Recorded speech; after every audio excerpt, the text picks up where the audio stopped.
Chad and Carl, thank you. This has been an amazing summit event with lots of information, and thank you for the invitation to speak about this very important subject. So today I will be addressing the subject of how to achieve patient compliance, better outcomes, and higher reimbursements, because believe it or not, these are things that take place in a private practice that they are all interconnected. So just a couple of things about myself. I'm Dimitrios Kostopoulos. I am a physical therapist now for over 33 years. I have a master's and a PhD in physical therapy, a doctorate of science in clinical electrophysiology, and a DPT, and also I have a degree in medicine. I'm board certified in clinical electrodiagnostics, and I'm a clinical affiliate assistant professor at FAU School of Medicine. I am the co-founder of the Hands-On organization, which is an organization that spans from the area of physical therapy to education and diagnostics. I am speaking in a weekly basis with many physical therapists across the country, and I hear from them the worries that they have, the anxiety that they have about different things, and I will be discussing some of these things along with solutions in today's presentation. So what will you get from this presentation? I am aiming for you to get some methods on improving the number of completed plans of care, because that is part of patient compliance. I'll be discussing procedures that will increase your frequency of treatments, and they will decrease your no-shows. I will further discuss successful actions on how to get your patients to refer friends and family back to your practice. Also, some proven methods for better outcomes, and also about technologies that can help you increase your per visit reimbursement by 25 to 47% with your existing patients. All right, so why this matters even more now? Why these things we're talking about matter now even more than before? Well, as physical therapy practices are on the road to recovery from COVID-19, the financial stability of the practices is extremely important, and financial stability can be affected by many different things, including the compliance, the degree of compliance that your patients have when they decide to attend or not attend their appointments, the frequency through which they will be attending their appointments, and so on and so forth. So if you think about this, if you kind of consider not to do something different right now, not to take any additional action, if it is same old, then you are looking at a very slow path to recovery if you fully recover financially from the whole situation with COVID-19.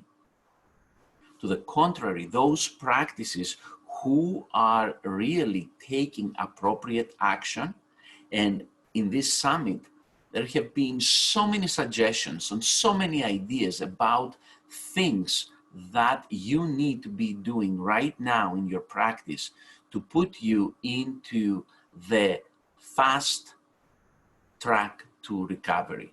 So those practices who are really making the decision to implement important things right now, those practices, not only they will recover faster, but many of them they'll manage to really surpass their numbers, both in terms of patients and financially, in the months to come. So the very first thing I would like to talk about is a very important principle, that control equals income. And I want you just to see this from a common sense point of view. If you are able to control, let's say, the phone calls that your front desk is answering, and managing to convert every phone call to a booked appointment, that will result to greater income.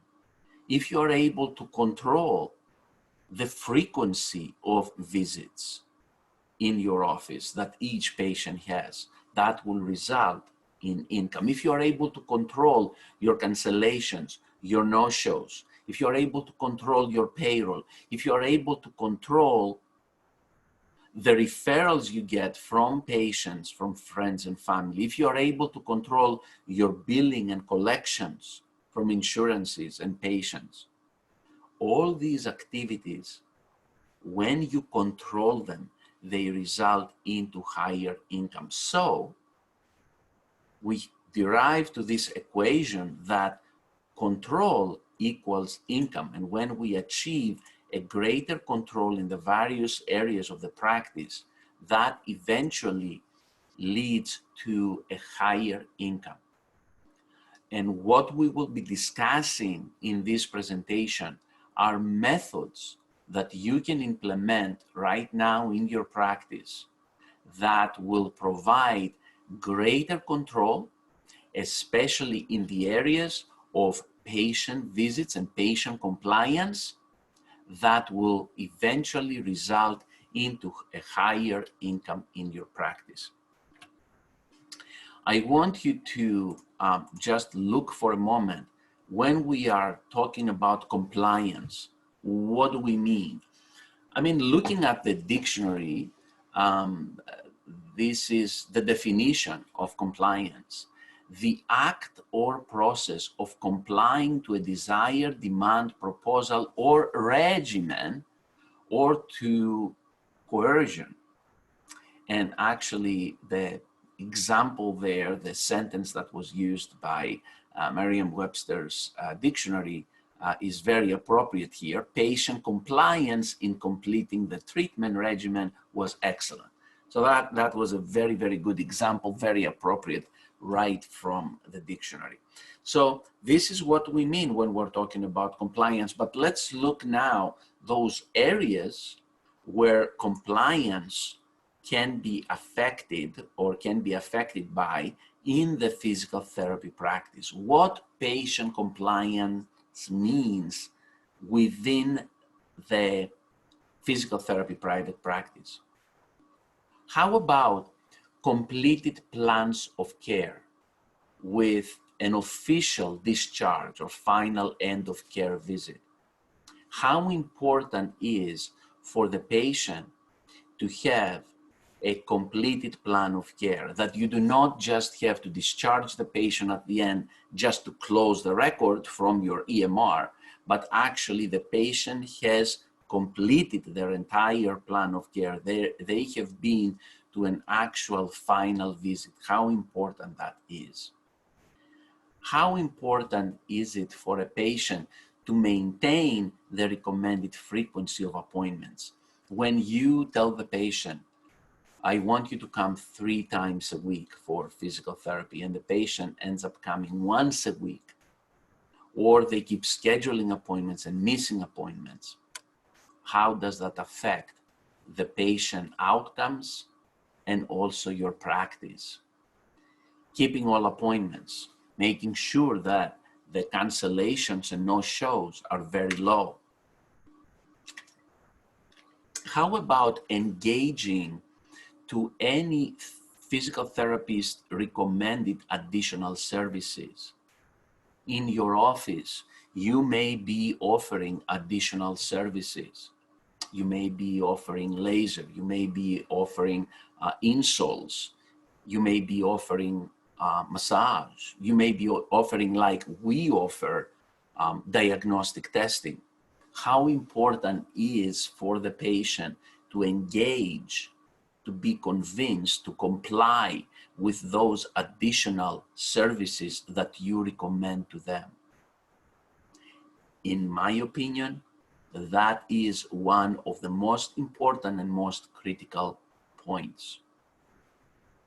Specifically, and I'll talk a little bit about that later on, but specifically in our practice, in our situation, and in the practices of more than 185 practices around the country of people that we are consulting and helping to in their practices, that single item, the ability to engage the patient in any physical therapist recommended additional services, can have not only a tremendous impact in the patient care, but a tremendous impact, up to 50% more, in the patient value, in the revenue, in the financial patient value, in the revenue that derives from that patient in the practice. And we'll talk more about that later on.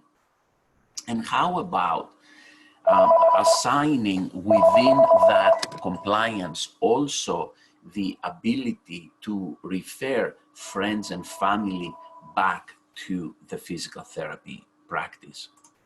So, and it's very important to also look at what is the worth of one appointment.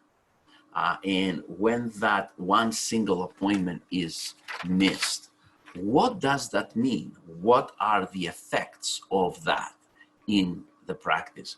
I have an example here for you. I'm taking as an example that a physical therapy patient does, on the average, let's say 10 physical therapy visits during their physical therapy experience, 10 visits.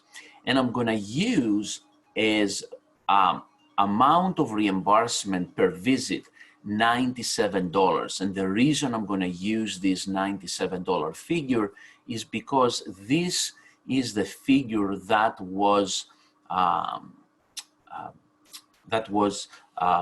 benchmarked from the data from the peer-to-peer group from the private practice section of the American Physical Therapy Association. So if I multiply now 10 visits that the patient is supposed to come in times $97 a visit, many of you are much lower than that. I understand that, but let's work with these numbers now.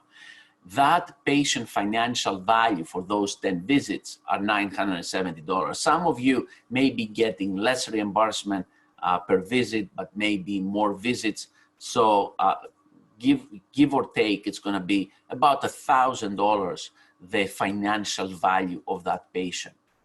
Now, nationwide, physical therapy profit margins, again, based on same data from the private practice section of the APTA, of the peer-to-peer group, 2019, was around 12% across the nation. So in other words, if you are making, let's say, $970, that 12% is approximately $116 of profit you are making from that patient. Okay, so if it was 1,000, it would be $120. Now, what would it mean if this patient, instead of arriving 10 times in their appointments, they arrive only 9 times? What if they miss a single visit, one single visit? What does this mean to you financially?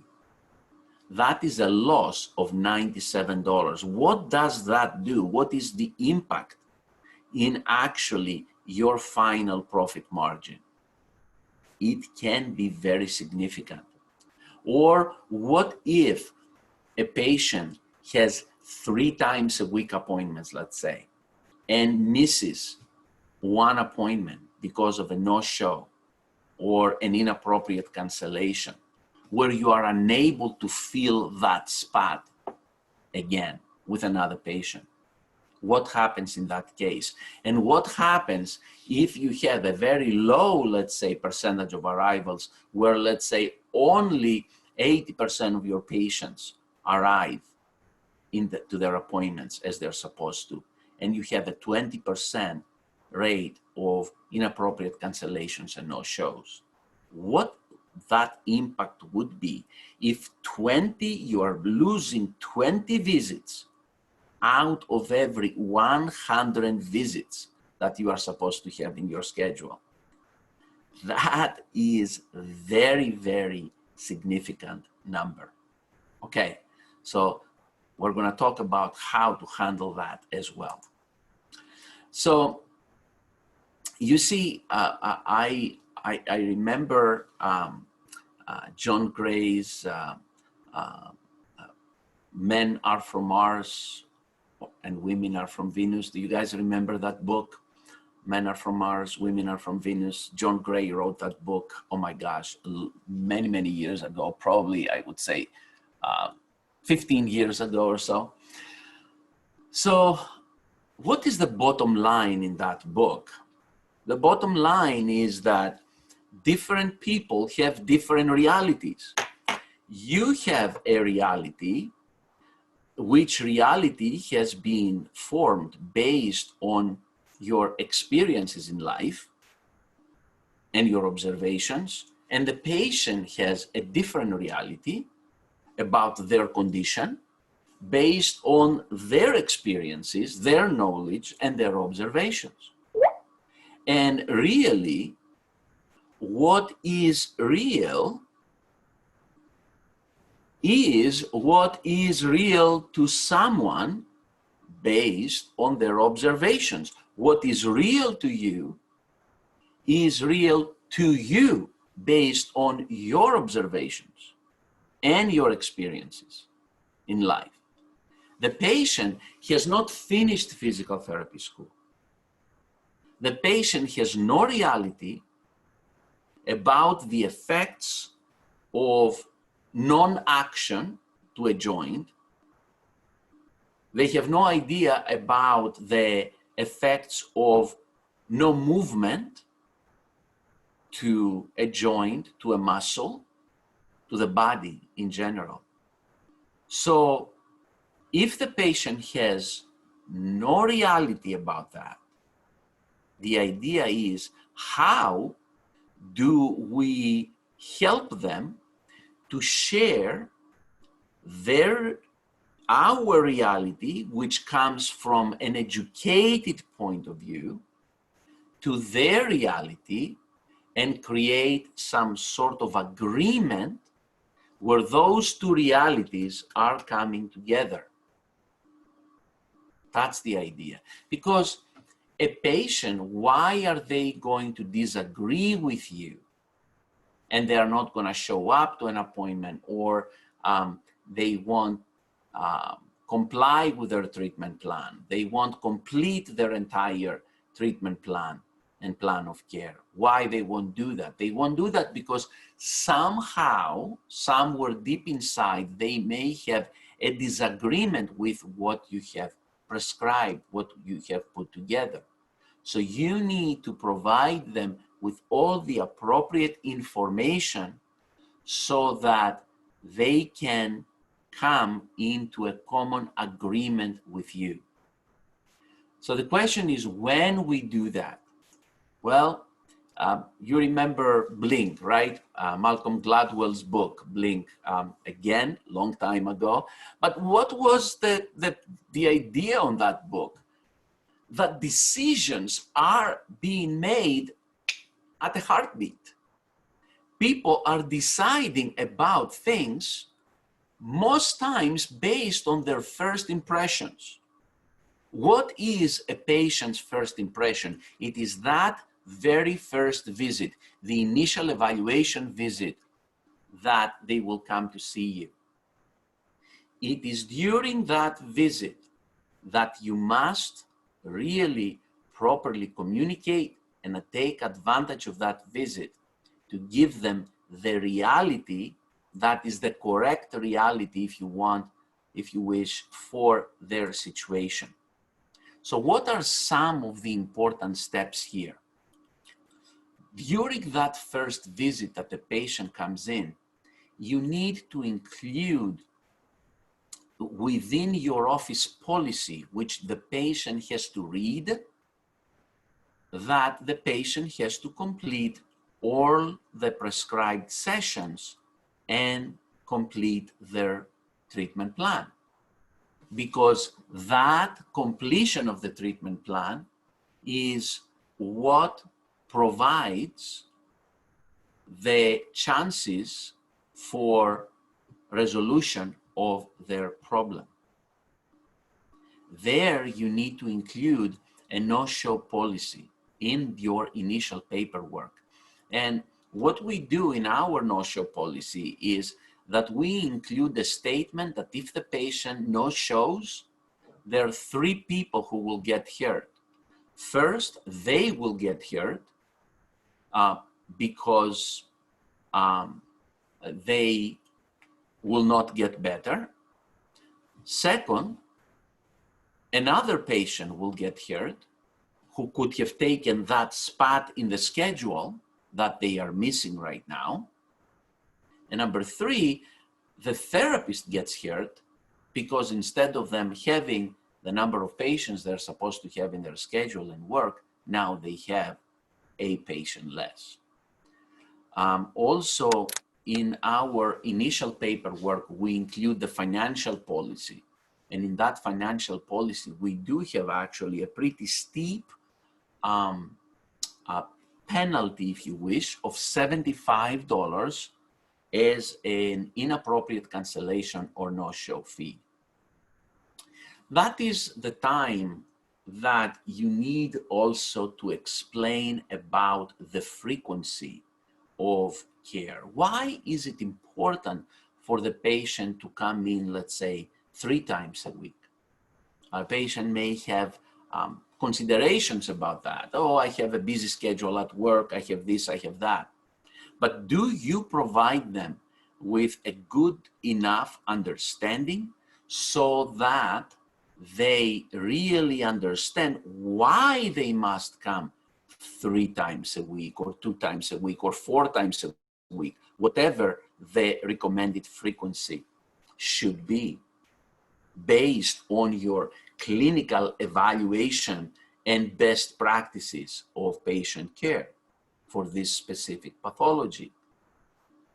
So perhaps that's the time to discuss with them what happens to soft tissue when you gain, let's say, 20 degrees in range in one session. If you don't get another session, let's say, in a appropriate time, within a day or 2, what will happen to that tissue? So those are some things that you will need really to discuss directly with the patient so that the patient gets into an understanding. And then make an agreement with the patient. Agree in the room with the patient about what their treatment plan is and what the frequency of treatment is, and explain to them why they should not miss an appointment. And this is written, at least in our office, in the form of an agreement where the patient signs and we sign, okay? So, and then there is a very important step. This important step is, I would say, what has created a huge impact in our very successful right now cancellation and no-show rate. Our percentage of arrivals is very high, in the neighborhood of 97%, sometimes 98%. So, and this is the concept of public announcement. So I have a little video that I have created that I will show you right now with a mock-up patient so that you can get the idea of how the public announcement concept is taking place. Now, in the video you're going to watch, I am using the public announcement not only for physical therapy, I'm using the public announcement also for diagnostic testing that we provide to the patients. But in your practice, just take the same concept of the public announcement and apply it for the physical therapy treatments, okay? So let's watch this quick video. Okay, Mrs. Smith, based on the results of my physical examination to you, and also based on the assessment questionnaire that you filled out, I will develop now a preliminary treatment plan for you. And I will also have you do a quick nerve test and also a quick ultrasound, like taking a picture of your nerves, so that we can get some specific results from these diagnostic tests and create a more precise, more appropriate treatment plan for you. After the patient is being informed and agrees to the treatment as well as to the diagnostic testing, then a very important component is going to take place. You literally take that patient from the room and you walk that patient to the front desk.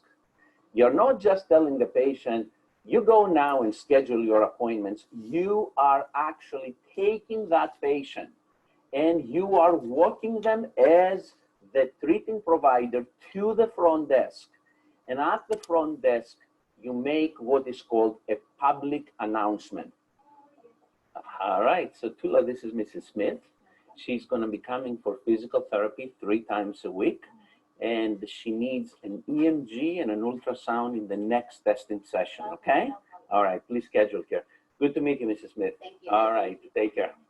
You see, the agreement that you made with the patient about treatment 2 days a week, 3 days a week, whatever, or them receiving diagnostic testing, EMG, ultrasound, or whatever, is an agreement that you made with the patient. And an agreement of this kind is not as strong as it is a public announcement. So the definition of a public announcement is something known to more than 2 people. So with the secretary now, you are announcing with the patient next to you to the secretary that this patient will be receiving treatment for so many days a week, plus they will be getting their diagnostic testing done on a specific day. So that provides you with a much greater control on the patient case. All right, so that is the idea I wanted you to get about the how powerful the public announcement is to increase compliance with your patients in keeping their appointments, because it is now known, the agreement that was made between you and them is now known to at least a 3rd person. And that is an extremely powerful thing. Okay. Now, how do you get friend and family referrals from that patient? Well, the answer really is ask for help at the right time. So here is how I do this, okay?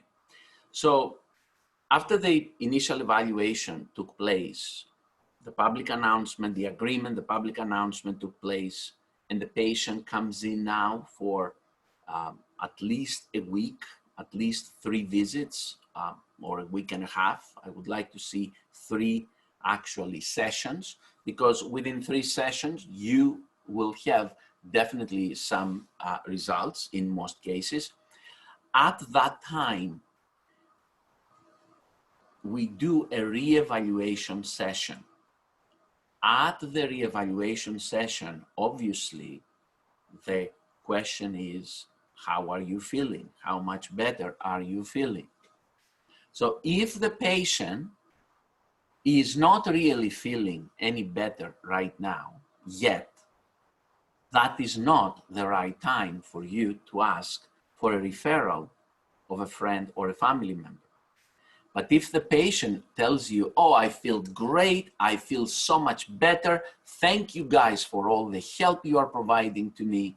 So when the patient has good indicators of feeling better and feeling good, has a good experience with your office, then that is the time where you can say, listen, Mrs. Smith, I need your help.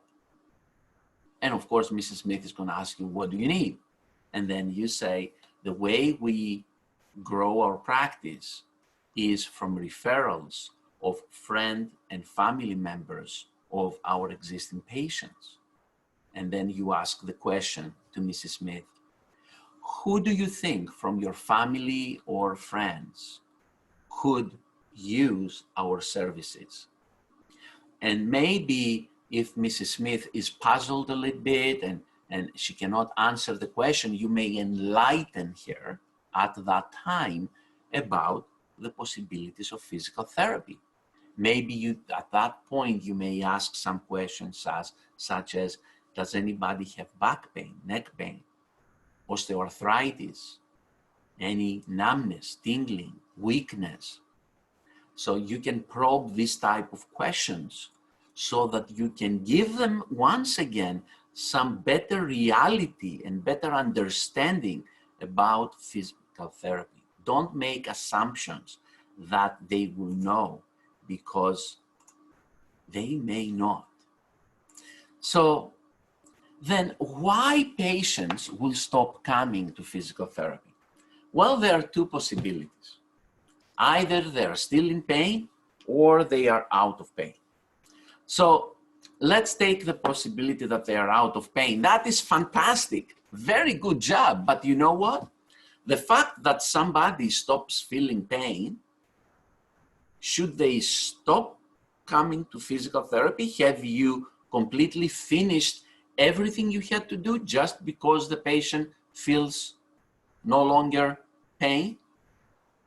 No, you have not finished your job. As a matter of fact, your job is not finished until you do that final visit, final care visit with the patient, and you prescribe to them, let's say, a long-term home exercise program. So again, you have to call, get the patient back in for continuation of care and for that final visit. But what if the patient is still in pain? What if after so many visits, you have not managed to really resolve the patient's problem? And the question is, did you get the right diagnosis and did you perform the most appropriate treatment for that patient?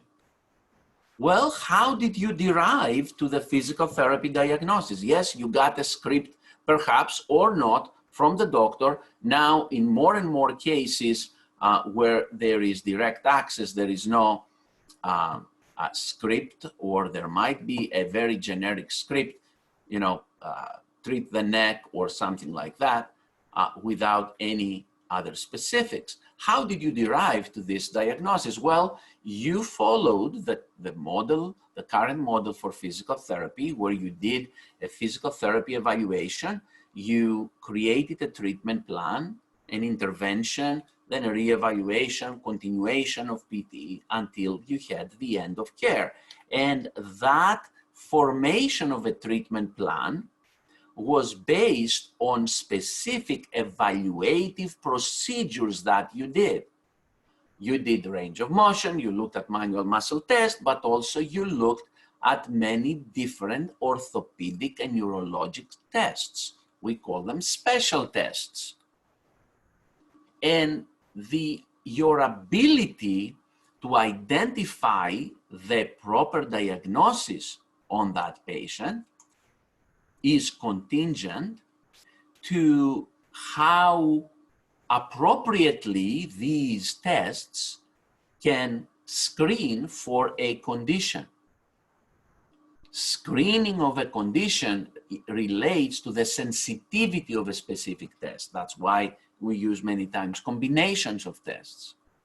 But you can see here how low sensitivities we have in some of the most prominent orthopedic and urologic tests that we do. For cervical radiculopathy, for God's sakes, the sensitivity of Sperling's test, which is probably the #1 test that we use for neck patients, is 30%.